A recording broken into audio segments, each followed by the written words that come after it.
Welcome to the RTFG Podcast, your chill space at the start of the week. We are your hosts, JP, Freddie B, and my boy, Boosie the Big Bill.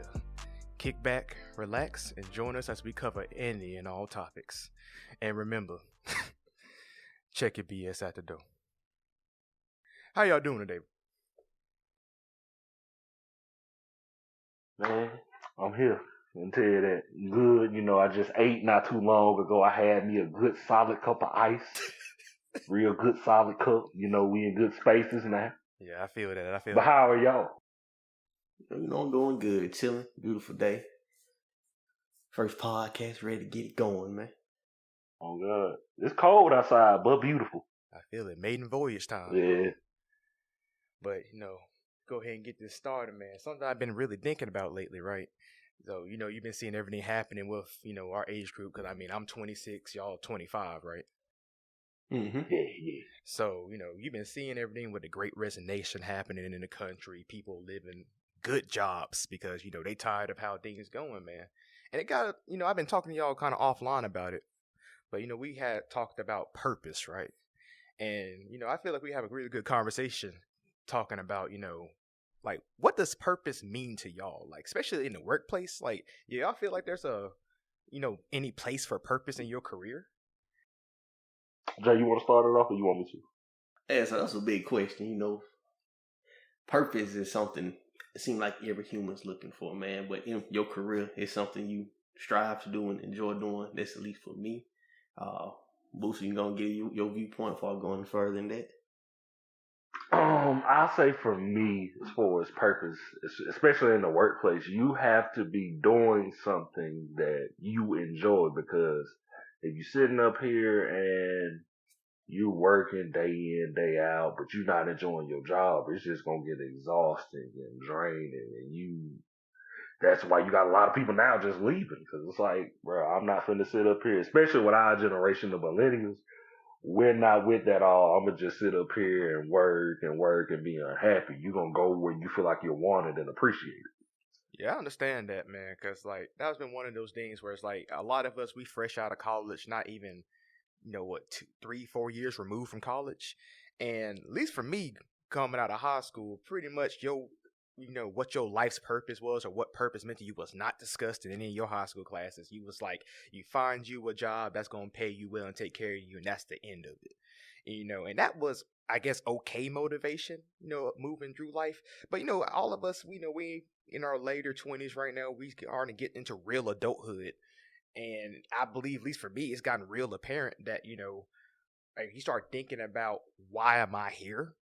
And at least for me, I don't be having a real answer. And, and that was kind of funny for me because I was hearing a bunch of other people my age talk about it. And I didn't really get it till I experienced it for myself, where, like, I was just at my job, at my, my cubicle, just working. And, I just sat there. I was doing the things I've been doing for like almost 2.5 going on 3 years without question. And I just sat there like, man, why am I just sitting here? Everybody else, doing other stuff. And I'm not even like mad or unhappy with my job. It was just crossed my mind. And I just thought that was so weird for me.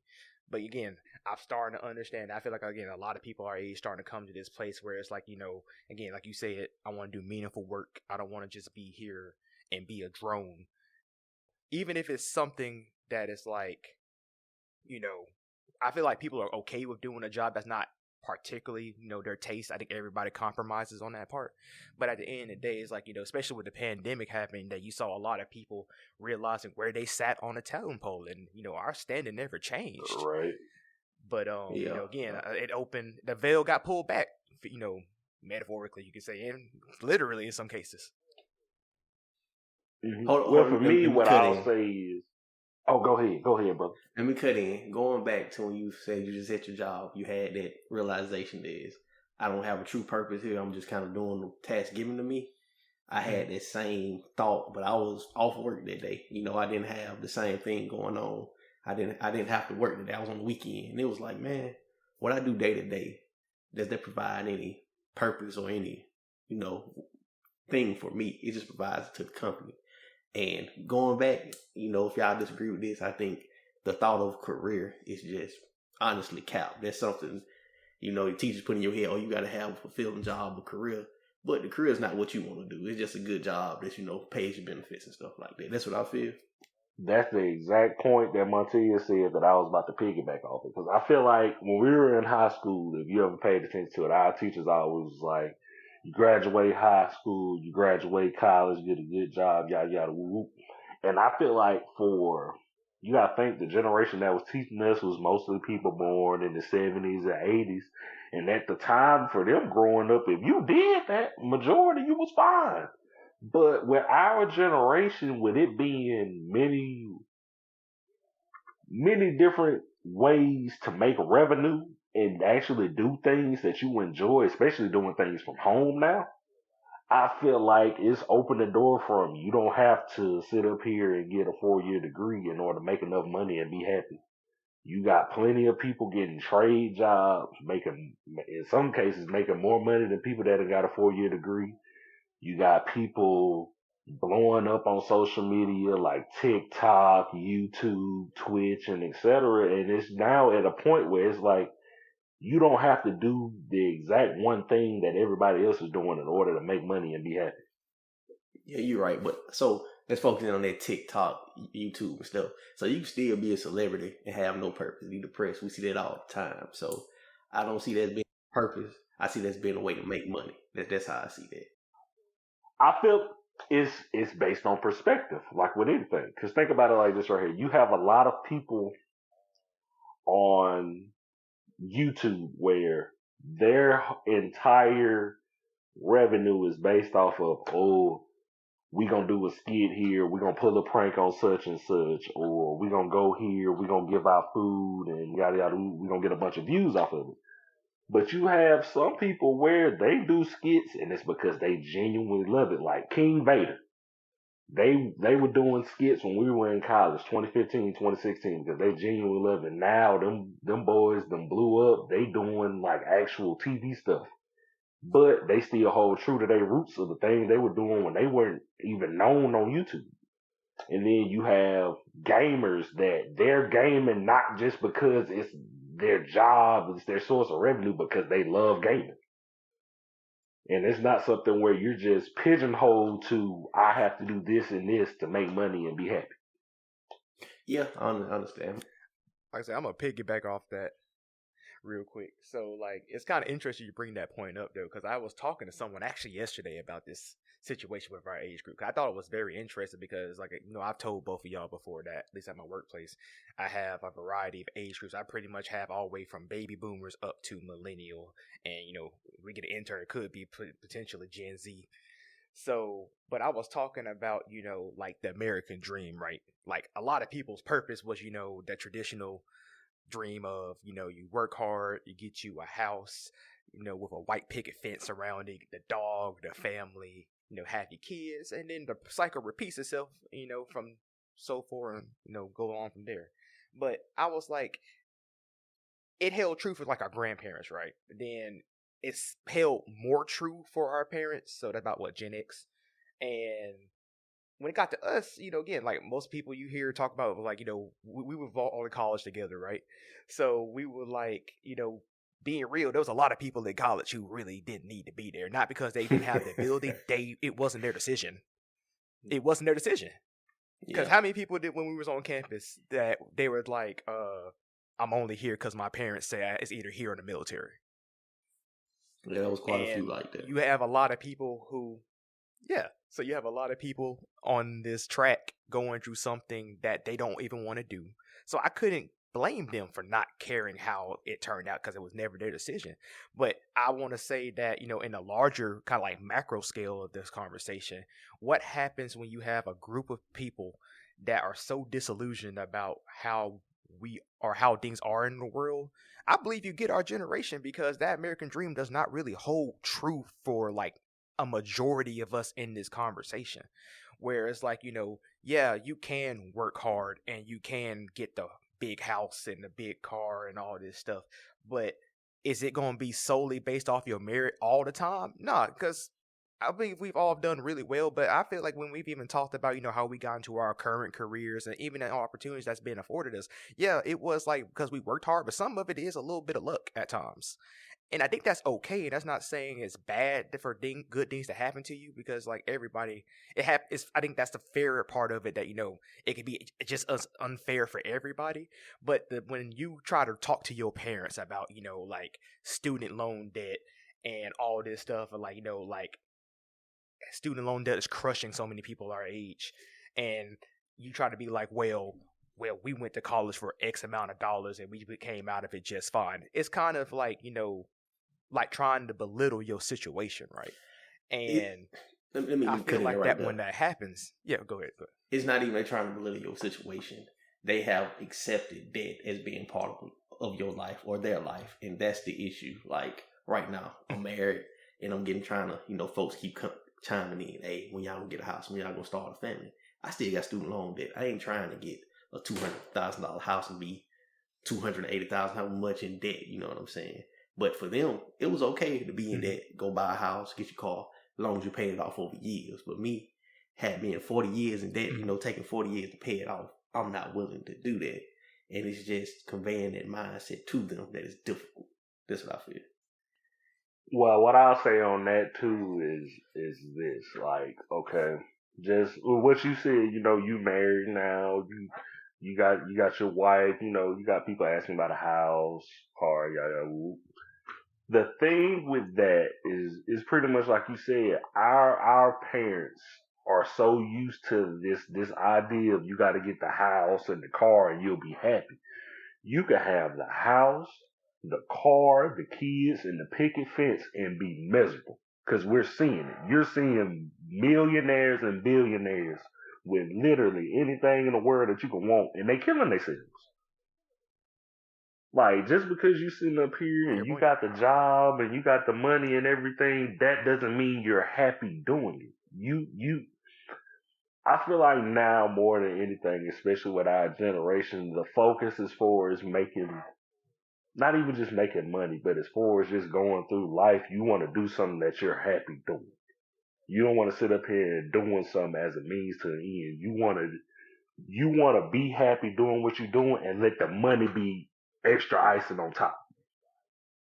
Yes. Mm-hmm. Your purpose should bring you happiness. That's key. Yeah. Perfect quote. That should be the quote for the rest of this. Your purpose should bring you happiness. But I think that's a good transition pretty much to like when it's talking about having passion and stuff like that in your work and stuff like that, because at least when I was coming up, that going to public school and stuff like that, if your major wasn't, or if your interest, I'll say, wasn't in STEM related subjects, so your math, your sciences, engineers and stuff like that, they looked at you like you were stupid, because it's like what's the analogy, judging a fish on its ability to climb a tree, I believe.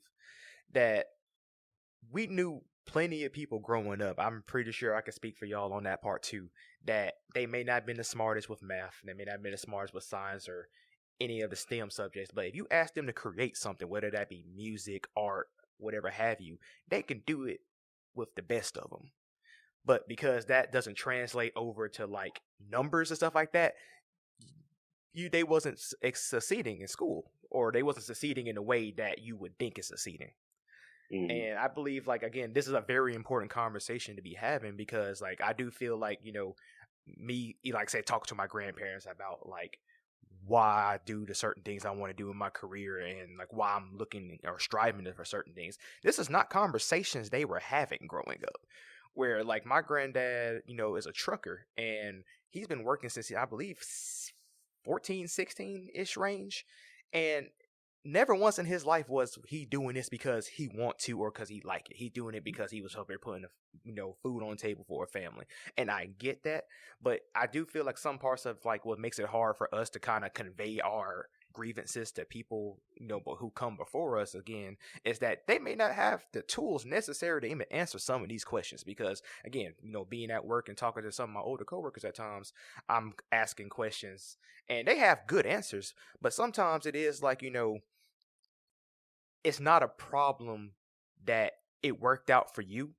But if I come to the table saying that this isn't working for me, and there's like a bunch of other like people behind me saying it ain't working for us either, instead you don't have to downplay it really. Or like I say, everything is anecdotal, but you can also try to understand. That's all I'm saying.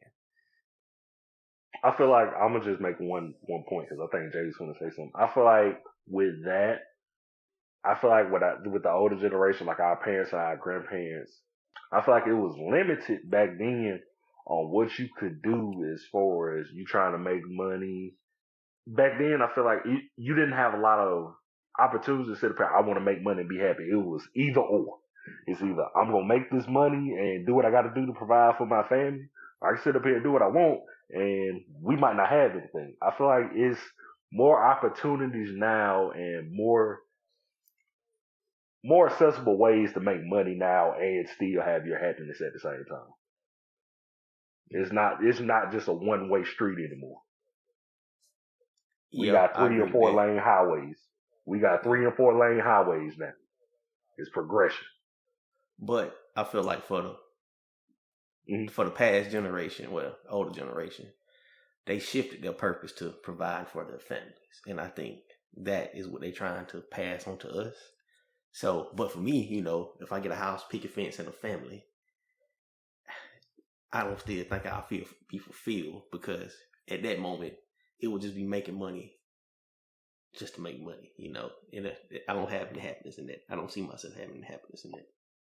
And I feel like that's what's being relayed with a lot of the millionaires and billionaires now. It's like once you make a certain I'll say this: once you make a certain amount of money, how much is enough? Yeah, good point.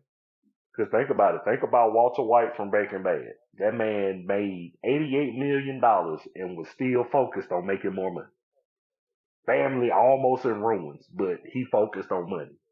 And him focused on money would end up being his eventual downfall, right? Mm-hmm. It's the same. It's the same with a lot of people now. Like you think about it, like with a lot of middle to upper class families where they end up getting divorces is because you have a lot of women where it's like, oh, he's not home, he's not giving me enough attention, but you sitting up here telling him, I want this, I want that, we need to do this, we need to do that. So you got some people where they so focused and hell bent on getting money that, messing up your situation, making yourself miserable, all chasing a dollar. So it's all about, I feel like at the end of the day, it's all about balance. That is true. And I think we can all agree to, like, when it comes to like balance and like people's lifestyles and everything, that's something that's a learned skill for most people. And I think that's kind of a big part of it, because, all three of us offline had a conversation in the past about, talking about rent, right? And, rent's going up across the country. Boy. And yeah. We all feel the brunt. But we came to the conclusion, we at least agreed on this part that, like, yeah, rent is out of control. But also, I think another big part of it, I was playing a little bit devil's advocate, was like, I live in a big city now, or at least outskirts of the big city, because I ain't got big city money. But I think it was kind of funny that, like, we know rent is kicking our butts right now. But how many of us in our age group really willing to move far away from, like, convenience to make rent cheaper? Not many of us, I don't believe. Exactly. Especially if you used to, like, big city living or being in proximity to that. You're not willing to move to, like, rural counties just for it's cheaper. Not many people are. Me being an outlier, I can tell you I am. I will move for a lower rent, but I'm working in the forestry field, so I'm required to stay close to the sticks. See, with me now, I'm not even gonna lie to you. Oh, go ahead, Jay. Go ahead. Yeah, that convenience, that's something we got to give up if you want to, live on the budget you have. That's just me. I'm not even gonna lie. I'm pretty much in Montez boat, because I can go ahead and tell you my rent went from, like, I stay in Huntsville. My rent went from me in like 600 to almost 1,000 real quick. But I could sit up here, I could move to an area in Huntsville and probably play about that same 600 or 700. But I am so far out of the way as far as the getting to and making sure everything is nearby. I'm not willing to do that. I'm just not. Like, I leave the house, I literally have everything near me within a mile or two. That convenience is everything. But like I said, that's a good point, though. But I feel like also, this also be like, really good transition to another point I wanted to bring up to y'all was like with all this being said, because we're talking about passion and purpose in the workplace. What do you think careers are going to mean to us going forward? Because I do personally agree that, the trajectory we're currently taking as, a society about, not giving 110% of ourselves to the workplace and expecting nothing in return. I'm happy we're moving away from that personally because there has to be balance, how Boosie said earlier.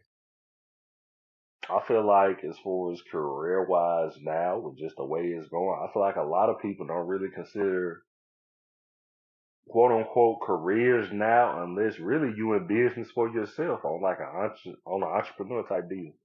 Like you end up starting your own business because it's like we're getting to, especially with our generation now, nobody just wants to work for somebody because it just feels like, you say it's a career, it's a good paying job. But I feel like career going forward, I feel like a lot of people's for his career is going to be doing what you want to do, but also being happy while you do it. Now, with some people, that's going to be them working for somebody, but I feel like a lot of people going forward is going to try to get business for themselves. Like I said, it's a lot of different ways to make money now and not be under somebody else's thumb. And I just feel like that's especially with our generation and the generation under us when they grow up too. That's gonna be the wave. If you don't mind me cutting in right there, Booth. Go ahead. Let me cut in right there. There's a lot of different ways, but the risk associated with those ways.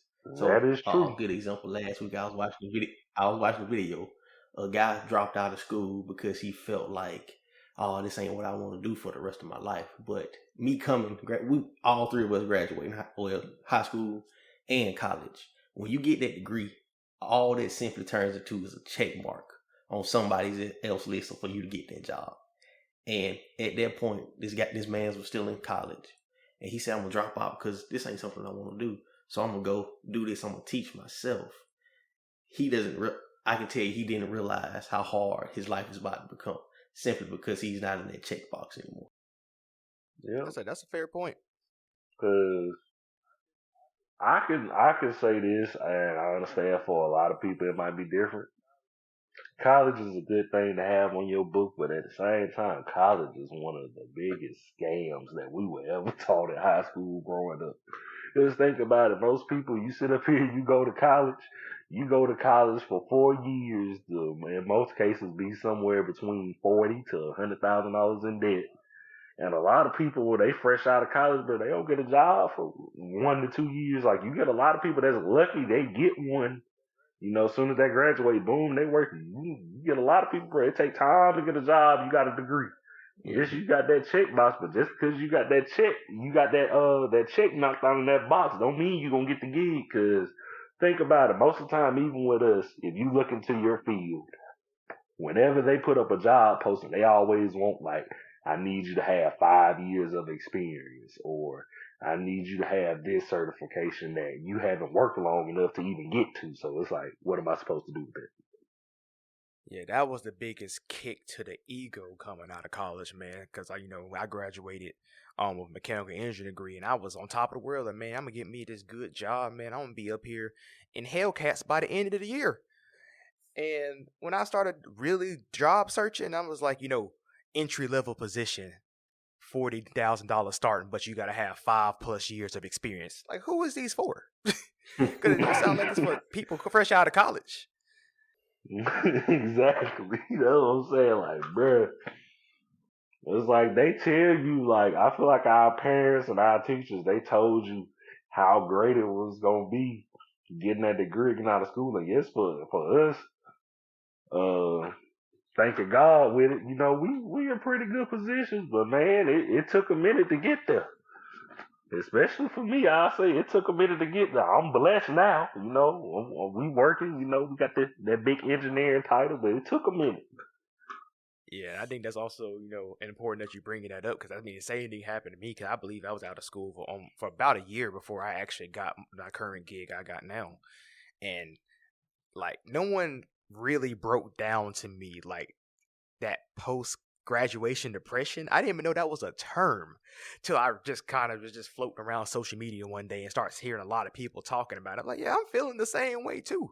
Like, it's no fault of my own, but feeling like I'm supposed to be doing so much more than what I was at. Cause it, like, being real, like I said, as soon as I graduated college, I found me kind of just a normal job. Like, I was working at a movie theater for like 8 months before I found me a job. And I thought it was just going to be good to pass time.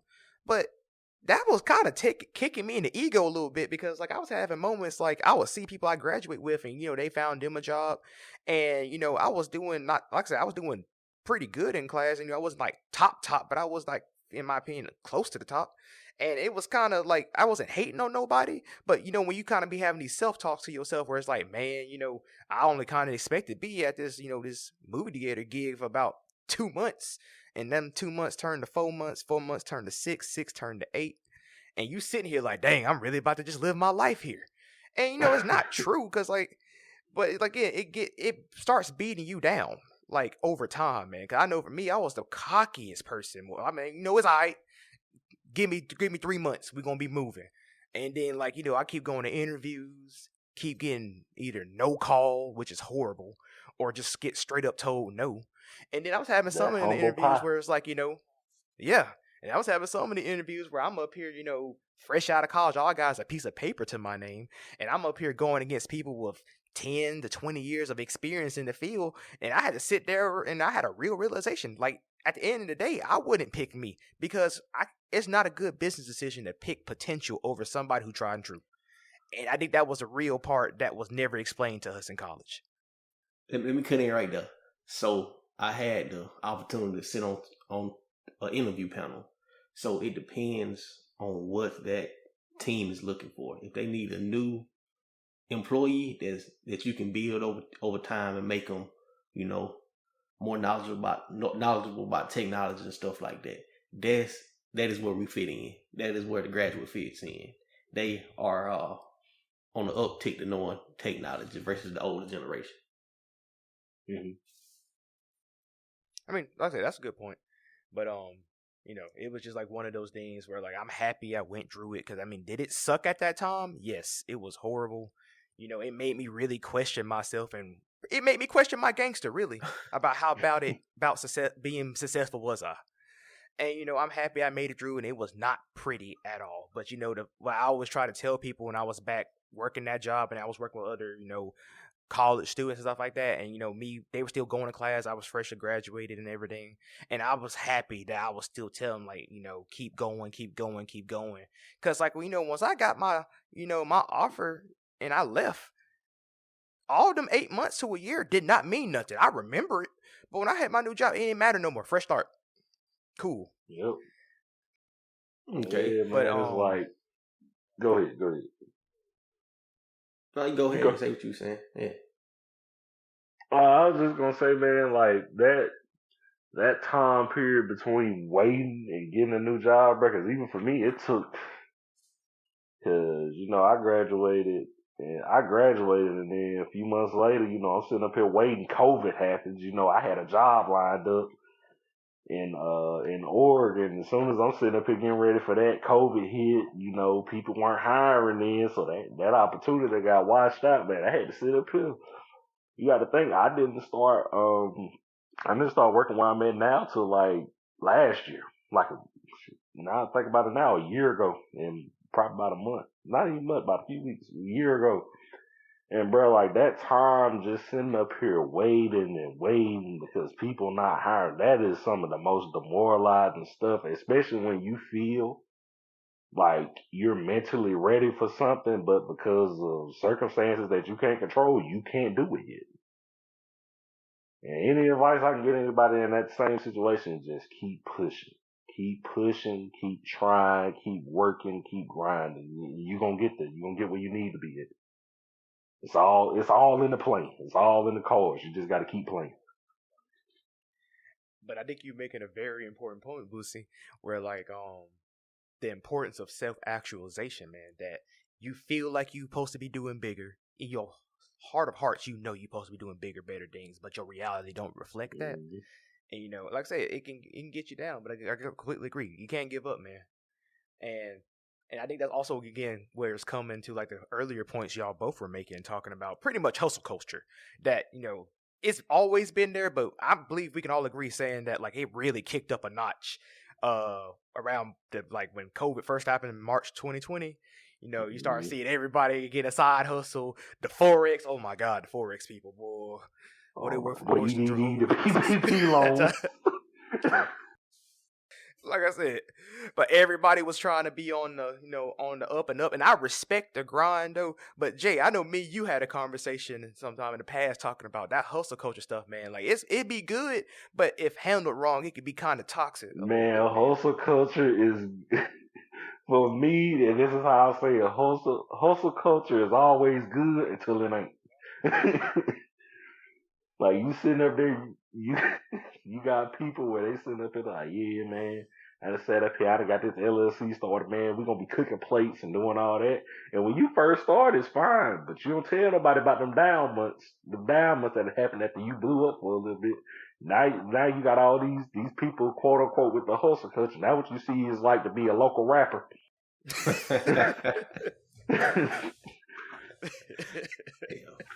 You sitting up here, you put your first couple songs out because you was promoting it. Everything was good. But as soon as folks start hearing about you, boy, you sitting up there, you only got 20 listens, and this song have been out 6 months.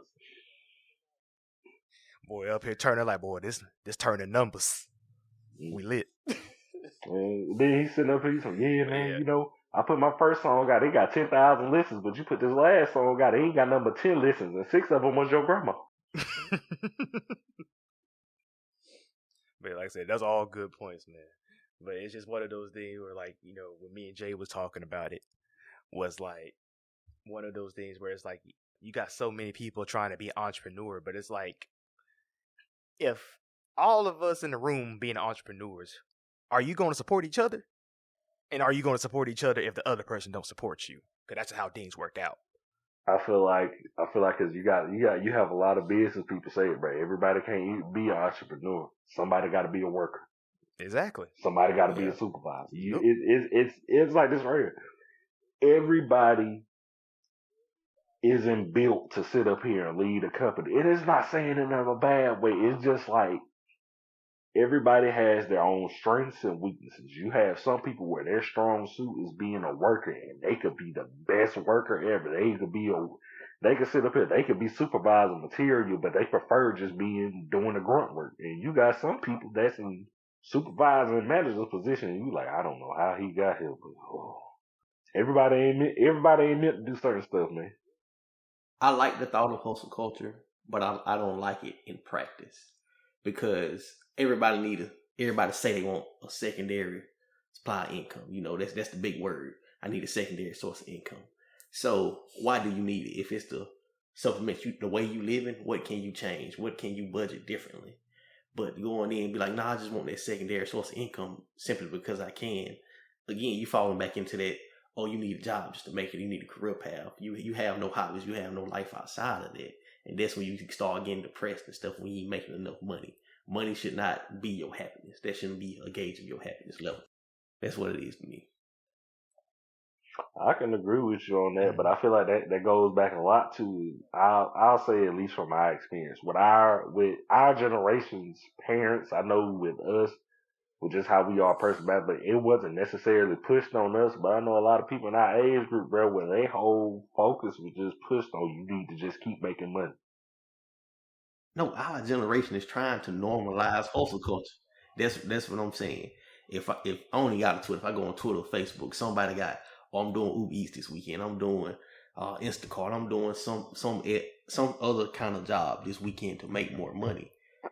Are you making more money? I feel like that's pushed because who pushed it? So in the generation before us, they had to do that to provide for their families. But as a single male, for y'all two, I'm married, but just me and my wife. I see no need to have outside income. I'm like this right here. I have a side job. What does the side job get you? Out the house. Because most of the time I'll be working from home. Out the house. It's not something necessary. Like it's not where I'm sitting up here where it's a necessity. Like it's something that I need to do. It's somewhere like real talk. If I want to sit up here and I just want to quit tomorrow, I could and be perfectly fine. But it's Okay, something nice to have on top. I like the people I work with. It's cool. It's not I while I'm got sitting you, up here and I'm but going doing this and I'm miserable. I got you. But my issue is people that have a second job and they flunked it. Like, oh, if you ain't got this second job, you ain't being the best you. This I don't bullshit. like those I'm people. sorry. I don't like Yeah. yeah. Hey, look. I get what you mean though. Look, I feel like with that, you have a lot of people where, especially in our generation now, they're so focused and hell bent on making money that's why a lot of, you gotta think about it, our generation, I feel like is the main generation pushing out, letting people know about mental health stuff, like mental health, because you gotta think like our parents and stuff, they ain't really talk about that. You got a lot of them more now, they're talking about it, but our generation, I feel like we're pushing the conversations about mental health, but people don't like to talk about it. Money can create mental health issues if you sit up here so focused on it. It's like, think about it. It's like I said earlier, bro. You got millionaires that are miserable chasing a dollar, and you got a lot of young people our age just working like regular jobs, and they're making themselves. They're losing sleep. They're making themselves depressed, and they're wondering why. But you're wondering why. But it's like, man, as long as I get this money. I will say though, just the input.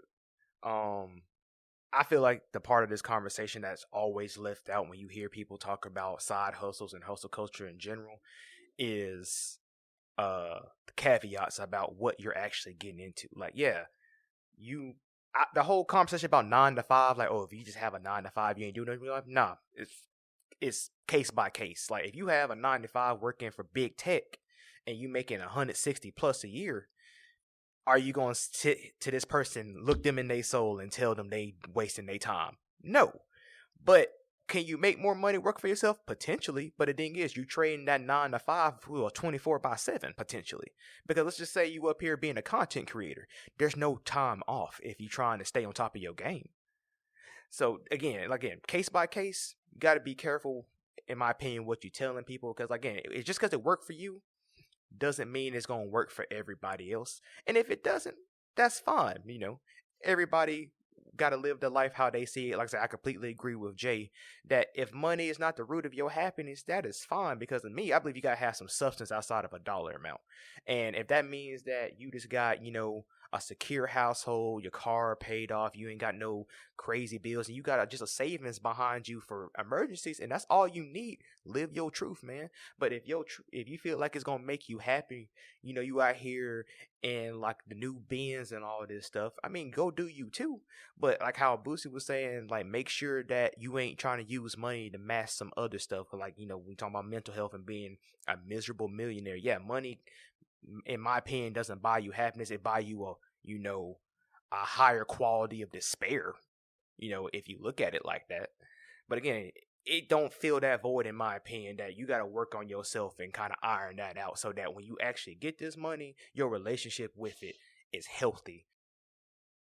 All good points though, but the last point I did want to talk to y'all about before we run out of time is pretty much like when I was pitching this idea to y'all, was talking about, Kendrick Lamar had a song we had, I've got the name of it. I think it is called How Much Does a Dollar Cost? And I know it's going to be a little abstract, but it was talking, in my opinion, when I read that and I'm thinking about what that means to me, it's pretty much that a dollar can cost you way more than just that number, right?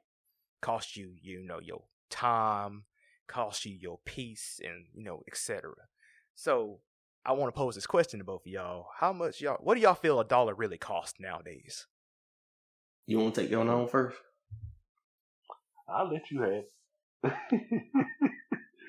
You know what? I'll speak on it. All right. So for me, I feel like it's for a dollar. I feel like anytime you making money, the first thing that come with it is first is taking your time. Because whenever you making money, no matter if you're an entrepreneur or you working a day-to-day job, you always gonna have to sink a lot more time in it than you gonna get out of it. So I feel like you got time, mental health.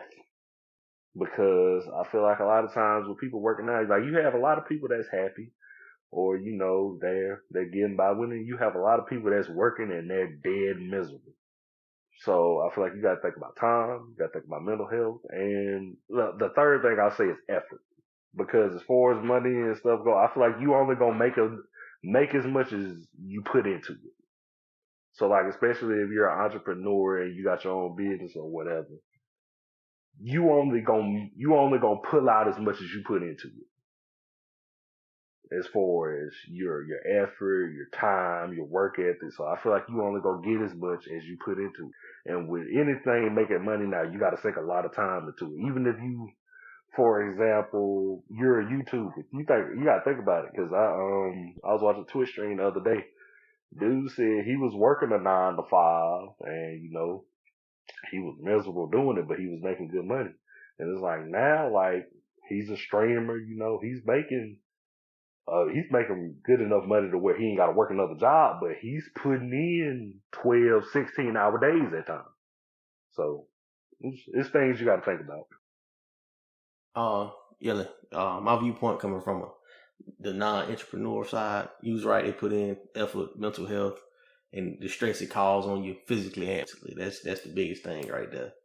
Because at that point, you're not solving your own problems. You're solving that company's or that organization's problems.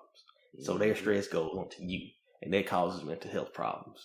And that's lead us becoming depressed and having this conversation now. What is our purpose? Yep. I like how you put that. You summed that up real well, boy. I like that. Like I said, I completely agree. It's always been one of those things where it's like, you know, especially being about 2.5 to going on 3 years in my real adulthood, in my opinion, because like, I mean, we was like your 20s, your early 20s, your adulthood, but let's be real, like we were still kids. We were still trying to figure stuff out. And even to some extent, we kids just getting a bigger hold of the situation now. But it was one of those things. Like I completely agree with Jay's earlier points talking about balance. That I'm really appreciate my older coworkers not pushing this idea of you need to just sit here and suck it up if you don't like the situation. They tell me all the time that like, hey, if you don't like the situation, you got all of the options to move, the options we didn't have growing up. And I think that's important that, like you have to draw a line in the sand when you're working in any company, I feel nowadays, where it's like, it's a trade-off that, yeah, I'm trading my time for a paycheck, but I'm willing to accept certain kind of treatment to an extent. And if you go past that, there's plenty of jobs hiring now. And I think we've been seeing that a lot lately. Like you were hearing the reports of like people like in their 40s and 50s leaving good jobs. Because, the pandemic had them sitting at home and they realized, wow, I've been spending the past 10 to 20 years of my life behind a cubicle and there's so much more to life I want to do. I didn't have time for my family like I used to. Now I'm up here not missing life events, or I'm just having time to spend genuine moments with my family. I can go do the hobbies I've been looking into, whether that be learn a new, skill or what have you. And I believe that, that part of the equation needs to be talked about. And it needs to be present in all parts of this conversation about how much are you willing to sacrifice for a paycheck? Because for way too long has it been that you just get a sliver or a crumb in this conversation and you're supposed to just be okay with that. I feel like this conversation, as time goes on and, however things turn out with pretty much how society views work culture and hustle culture and really just anything coming about giving your time to get something in return, I believe it's going to mature and hopefully, get a little bit more concise. Because right now, like, we all kind of saying the same things, but I feel like it's kind of messy just because everybody's just kind of coming into their own in this conversation if they haven't had this conversation before. Because, I mean, I know talking to two of y'all that we had a conversation way before this, that, like, this is nothing new to us. We've been knowing this.